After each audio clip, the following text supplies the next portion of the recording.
যেই মাস, যেই নবী না হলে আসমান হতো না, জমিন হতো না, চন্দ্র সূর্য গ্রহ তারা নক্ষত্র আমার আল্লাহ কিছুই তৈয়ার করতেন না।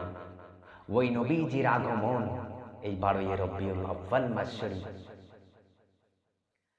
এই মাসের মধ্যে যদি বলা হয় আশিক রাসূল কারা, যারা আমার রাসূলকে নূর মানে। আশিক রাসূল কারা, যারা আমার রাসূলের মিলাদুন নবী পালন করে। আশিক রাসূল কারা, যারা আমার নবীর উপর মিলাদ কিয়াম দুরূদ সালাম পেশ করে। আশিক রাসূল কারা, যারা আমার নবীকে নূর বিশ্বাস করে। আশিক রাসূল কারা, যারা 12ই রবিউল আউয়াল শরীফ চলে আসলে তাদের মন দেন এমন পাগল পাড়া হয়ে যায় মুস্তাফার জন্য, মন শুধু বেকুল হয়ে যায় শুধু ওই নবীজি একটু চেহারা মুবারকটা দেখার জন্য। আমরা রাসূলকে কেন ভালোবাসবো, কেন ভালোবাসার প্রয়োজন, কেন দরকার? যুবক ভাইয়েরা, ও মা বোনেরা, ভাইয়েরা, আমার বন্ধুরা, যদি আমাকে যদি প্রশ্ন করা হয়, দুনিয়ার সকল ইমাম আহলুস সুন্নাত ওয়াল জামাতের আলেমদেরকে যদি জিজ্ঞাসা করা হয়, ও হুজুর, এই মিলাদুন নবীর মাস, এই মিলাদুন নবীর মাসের মধ্যে কেন আপনারা এত পাগল হয়ে যান? কেন পাকিস্তান থেকে আওলাদের রাসূল আপনাদের মাঝে আনেন? কেন এইভাবে জুলুসের জন্য পাগল হয়ে যান? তখন আহলে সুন্নাত ওয়াল জামাতের মৌলবীরা বলতে থাকে, সকল উলামায়ে কেরাম বলতে থাকে, ও দুনিয়ার মানুষ, তিনি হলো এমন নবী, যেই নবী না হলে আসমান হতো না, চন্দ্র সূর্য গ্রহ তারা নক্ষত্র আমার আল্লাহ কিছুই তৈয়ার করতেন না। ও যুবক, ও আমার যুবক ভাইয়েরা, তিনি এমন নবী। আমার ভাইয়েরা, দুনিয়ার জমিনের মধ্যে আপনি মনে করছেন আপনার মা আপন, আপনার ভাই আপন, আপনার বাবা আপন। ও যুবক ভাইয়েরা, অনুরোধ করে বলে দিয়ে যাই, এই দুনিয়ার জন্য যদিও মা বাবা আপন হয়ে যায় গো, কিন্তু আমার মুস্তাফা এমন সময়ের মধ্যে আসবে যেই নবীজি আপনি দুনিয়া থেকে চিরবিদায় যখন হয়ে যাবেন, যাওয়ার পরে যখন আপনাকে বিসমিল্লাহি আলা মিল্লাতি রাসূলিল্লাহ বলবে, ও আমার যুবক ভাইয়েরা, ও আমার ভাইয়েরা, বন্ধুরা, যারা মিলাদুন নবীর বিপক্ষে করেন, একটু গভীর মনোযোগ অন্তরের কান লাগান। কেন আমরা মিলাদুন নবী পালন করি? কেন আমরা করব? কারণ ওই নবীজি এমন নবী, কবরে যখন আমাদেরকে ওই রাসূলের মিল্লাতের উপর রাখা হবে, আমার যুবক ভাইয়েরা ও মা বোনেরা, বন্ধুরা, যখন আমাদেরকে ওই অন্ধকার কবরের মধ্যে রাখা হবে, ওই কবরের মধ্যে যখন প্রশ্ন করা হবে, ওই কবরের মধ্যে আশিকে রাসূলের বিশ্বাস, ওই কবরের মধ্যে আমাদের মুস্তাফা দয়াল নবী আমাদের কবরের মধ্যে হাজির থাকবে। জোরে বলেন সুবহানাল্লাহ। তিনি এমন নবী, ওই হাসরের ময়দানে মিজানের গেটের কিনারার মধ্যে আমার নবী থাকবে। মা ফাতেমাকে প্রশ্ন করা হলো, ও ফাতেমা, তোমরা যদি আমাকে হাসরের ময়দানে যদি আমি রাসূলকে তালাশ করতে চাও, তাহলে তোমরা আমাকে মিজানের গেটের কিনারায় পাবে। ইয়া রাসূলুল্লাহ, ইয়া হাবিবাল্লাহ, নবী গো, ওই হাসরের ময়দানে কঠিন মুসিবতের সময় আপনি রাসূলকে মিজানের পাল্লার কিনারায় কেন দেখব? আল্লাহর প্রিয় নবী, দুনু জাহানের বাদশা নবী, আখিরি জামানার পয়গম্বর কান্না কেঁদে বলে, ইয়া ফাতেমা, ও ফাতেমা, ওই মিজানের গেটের কিনারায় আমি মুস্তাফা এই কারণে থাকবো গো ফাতেমা, কারণ ওই মিজানের পাল্লায় আমার কোটি কোটি কোটি কোটি উম্মতেরা ওইখানে থাকবে গো ফাতেমা। ওই কঠিন মুসিবতের সময় আমার গুনাহগার উম্মতদেরকে যখন মিজানের পাল্লায় তুলে দিবে, আমার বদকার উম্মতদের যখন পাল্লা বাড়ি হয়ে যাবে, আমি মুস্তাফা নেকির পাল্লার মধ্যে আমার হাতটা তুলে ধরবো, যেন আমার উম্মতের পাল্লা, বদির পাল্লা যেন বাড়ি না হয়, যেন নেকির পাল্লা বাড়ি হয়ে যায়। জুড়ে বলেন সুবহানাল্লাহ। বন্ধুরা, আমরা কেন মিলাদুন নবী পালন করি? মিলাদুন নবী কেন পালন করব? ও আমার যুবক ভাইয়েরা, মা বোনেরা, ভাইয়েরা, বন্ধুরা, ও আমার যুবক ভাইয়েরা, আমরা কেন মুস্তাফার মিলাদুন নবী পালন করি? আমাদের জন্য কি উপহার আছে? হাশরের ময়দানে মা ফাতেমা বলে, ইয়া রাসূলুল্লাহ, ইয়া হাবিবাল্লাহ, ওই কঠিন মুসিবতের সময় আপনার কোটি কোটি কোটি উম্মতদের মাঝে যদি আপনাকে মিজানের গেটের কিনারায় না পাই, তাহলে আপনাকে কোথায় পাবো? আল্লাহর প্রিয় নবী, দুনু জাহানের বাদশা নবী, আখিরি জামানার পয়গম্বর, দুইটা চোখের পানি মোবারক ছেড়ে ছেড়ে কেন্দে কেন্দে বলে, ও ফাতেমা রে, কঠিন মুসিবতের সময় যদি তোমরা আমাকে মিজানের গেটের কিনারায় না পাও, তাহলে তোমরা আমাকে ফুলসিরাতের গেটের কিনারায় পাবে। ও ফাতেমা, যেইখানের মধ্যে আমার কোটি কোটি কোটি উম্মতদেরকে ওই ফুলসিরাতের গেটের কিনারার মধ্যে ও ফাতেমা দাঁড়িয়ে থাকবে, ফেরেশতারা আঘাত করতে থাকবে, ওই ফুলসিরাতের ফুল, ওই বিরিশটা এত এত চিকন হবে, চুলের চাইতে আরো চিকন হয়ে যাবে, হীরার চাইতে আরো দাঁড়ালো হয়ে যাবে। ও ফাতেমা, ওই কঠিন মুসিবতের সময় আমি মুস্তাফা হাশরের ময়দানে ওই ফুলসিরাতের গেটের কিনারায় দাঁড়িয়ে থাকবো, যেন আমার একটা উম্মত ওই চিকন ব্রিজ দিয়ে, চিকন ফুল দিয়ে যেন না যায়।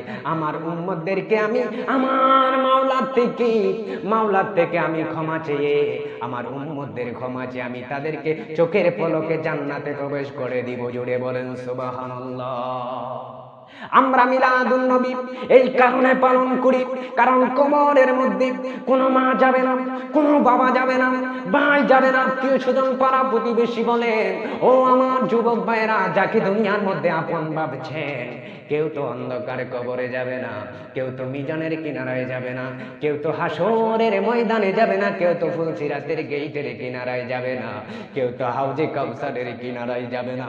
আমার নবী ওইখানের মধ্যে ফুলসিরাতের গেটের কিনারায় থাকবেন। মা ফাতেমা বলেন, ইয়া রাসূলুল্লাহ, ইয়া হাবিবাল্লাহ, ওই মিজানে, ওই ফুলসিরাতের গেটের কিনারায় যদি আপনি রাসূলকে দেখতে না পাই, ইয়া রাসূলুল্লাহ, তাহলে আপনাকে কোথায় তালাশ করলে পাবো? আল্লাহর নবী, দুনু জাহানের বাদশা নবী, আখিরি জামানার পয়গম্বর কেন্দে কেন্দে বলতে লাগলেন, ও ফাতেমা, তোমরা যদি আমাকে ফুলসিরাতের গেটের কিনারায় না পাও, তাহলে আমাকে হাউজে কাউসারের গেটের কিনারায় পাবে। ও ফাতেমা, ওইখানেও যদি না পাও, তাহলে তোমরা আমাকে জাহান্নামের গেটের কিনারায় পাবে গো, যেইখানে আমার কোটি কোটি কোটি উম্মতদেরকে জাহান্নামের দিকে ধাবিত করবে। তখন আমি মুস্তাফা থাকতে একটা উম্মতকেও জাহান্নামে যেতে দিব না। মা ফাতেমা কেন্দে বলেন, ইয়া রাসূলুল্লাহ, ইয়া হাবিবাল্লাহ, ওই কঠিন মুসিবতের সময় হাশরের ময়দানে আপনার কোটি কোটি উম্মতগুলা যদি একই টাইমে চারটি জায়গার মধ্যে বিপদে পড়ে যায়, আপনি রাসূলের একা পক্ষে কি করে সম্ভব হবে? আল্লাহর প্রিয় নবী, দুনু জাহানের বাদশা নবীকে যখন এই কথা বললেন, আল্লাহর প্রিয় নবী, দুনু জাহানের বাদশা নবী, আখিরি জামানার পয়গম্বর কেন্দে কেন্দে বলে, ও ফাতেমা, ও ফাতেমা, তুমি আমাকে এখনো চিনতে পারো নাই গো ফাতেমা, তুমি আমাকে দুনিয়ার জগতের বাবার মতো বাবা মনে করো না।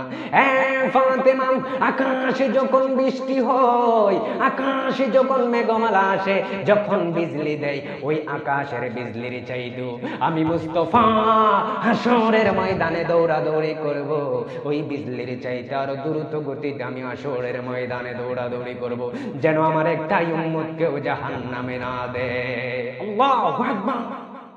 আমার যুবক ভাইয়েরা, কি কারণে আমরা মিলাদুন নবী পালন করি? ও যুবক ভাইয়েরা, বুক ফেটে যায়, কলিজা ফেটে যায় এই কথাগুলো বলতে, কারণ যেই নবী কমলের সাথী, আপনি যখন সাকরাতুল বিছানার মধ্যে পড়ে যাবেন, ওই সাকরাতুল অবস্থায় আপনার সাথী হবে।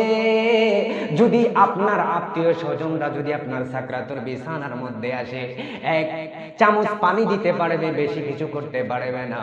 ওই পানির মধ্যেও যদি শয়তানের নফস ডুবাইয়া দেয়, তাহলে ওই পানি পান করালে আপনার ঈমান চলে যাবে রে যুবক ভাইয়েরা। ও আমার মা বোনেরা, ও ভাই বাবারা, যারা মিলাদুন নবীর বিপক্ষে আছেন, পায়ের মধ্যে হাত রেখে বলে দিয়ে যায় আমরা কোন আল্লাহর সীমানার উপরে আমরা মুস্তাফাকে নিয়ে যাই না। আল্লাহর সীমানা কোনো সীমানা নাই। আল্লাহ তো আল্লাহ, আল্লাহু আলাম, আল্লাহ আকার, আল্লাহ নিরাকার, আল্লাহর কোনো আকার নাই। আল্লাহর সম্মান ইজ্জত আল্লাহু আলাম, আল্লাহই জানে। কারণ কিছু মানুষ বলে আমরা নাকি রাসূলের সম্মান উঠাইতে উঠাইতে আল্লাহর উপর নিয়ে যাই। এই কথা বলা যাবে না। আমরা আল্লাহর সাথে কি করে তুলনা করি?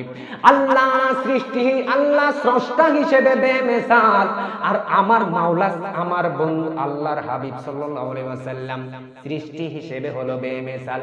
কারো তুলনা করা যাবে না রে যুবক ভাইরা। এটাই বলতে চাইলাম। মিলাদুন নবী আমরা কেন পালন করি? সাকরাতুল অবস্থায় কেউ পাশে থাকবে না, পানি খাওয়াইতে পারবে, কিন্তু কেউ আপন হবে না রে যুবক ভাইরা। আপনি এখন মারা যান, সবাই পাগল পারা হয়ে যাবে, তাড়াতাড়ি তাকে গোসল দাও, বাজারে বাস কেটে আনা হবে রে বন্ধু। কেউ আবার দোকানে চলে যাবে কাপড়ের কাপড় আনার জন্য, পাগল পাগল পারা হয়ে যাবে। আপনাকে তাড়াতাড়ি, যত তাড়াতাড়ি সম্ভব কবরের মধ্যে দিয়ে দেওয়ার জন্য। ও বন্ধু, ও যুবক ভাইয়েরা, ওই কঠিন মুসিবতের সময় যখন আপনাকে কবরের মধ্যে দিয়ে দিবে, দেওয়ার পরে রে বাবা, ওই কবরে দেওয়ার পরে আপনার কেউ আপন হবে না। ওইখানে আমার মুস্তাফা রাসূল সাল্লাল্লাহু আলাইহি ওয়াসাল্লাম চলে আসবে। আমার মুস্তাফা চলে আসলে আমাদের আর কোনো ভয় থাকবে না। যদি আমার মুস্তাফা বলে, ও ফেরেশতারা, ইনি হলো আমার উম্মত, ইনি হলো আমার উম্মত, যাও চলে যাও, তোমাদের প্রশ্নের দরকার নাই, আমাদের কপাল খুলে যাইব, আমাদের কি আর বলার আছে? আমরা সেই কারণে ওই মুস্তাফার প্রেম ভালোবাসা দিয়ে এই দুনিয়ার জমিনে পাগল পাড়া হয়ে যাচ্ছি। হাসরের ময়দানে আমার নবী পাগল পাড়া হয়ে যাবে একমাত্র আমরা উম্মতের জন্য। আর আমরা উম্মত বুঝি ওই নবীজির বিরোধিতা করি, ওই নবীর মিলাদ কিয়ামের বিরোধিতা করি। ও যুবক ভাইরা, পায়ের মধ্যে হাত রেখে বলে দিয়ে যায়, ওই দিন আমি ফেসবুকের মধ্যে একটা পোস্ট করেছিলাম মিলাদুন নবী সম্পর্ক, মিলাদুন নবী বলকে সবাইকে ঈদ মোবারক। এক বন্ধু, এক যুবক এইখানে কমেন্ট করছে, কয় মিলাদুন নবী মানে কি ঈদ, আবার কি ঈদ? তো আমরা দুইটা জানি। দেখেন, আমাদের মুস্তাফার শানে, আমাদের মুস্তাফা দুনিয়ার জমিনে এসেছেন, আমরা আনন্দ করে ঈদ বলে থাকি। ও যুবক ভাইরা, এটাকে বিভিন্ন প্রকারে বিভ্রান্ত করে বিশ্বের মধ্যে ছড়িয়ে দিয়েছে। ও যুবক ভাইরা, আমরা মুসলমান এই দুনিয়ার মধ্যে ক্ষণিকের জন্য মুসাফির হয়ে এসেছি। ও যুবক ভাইরা, কিছুদিন পরে আমরা একে একে করে সবাই চলে যাব। হাসরের ময়দানে কি হবে? হাসরের ময়দানে কি হবে? মিজানের পাল্লায় কি হবে? ফুলসিরাতে কি হবে? ও যুবক ভাইরা, কবরের মধ্যে কি হবে? এইটা একটু ভাবুন, চিন্তা করুন রে বন্ধু। অটোমেটিকলি মুস্তাফার প্রেম ভালোবাসা চলে আসবে। জুড়ে বলেন সুবহানাল্লাহ।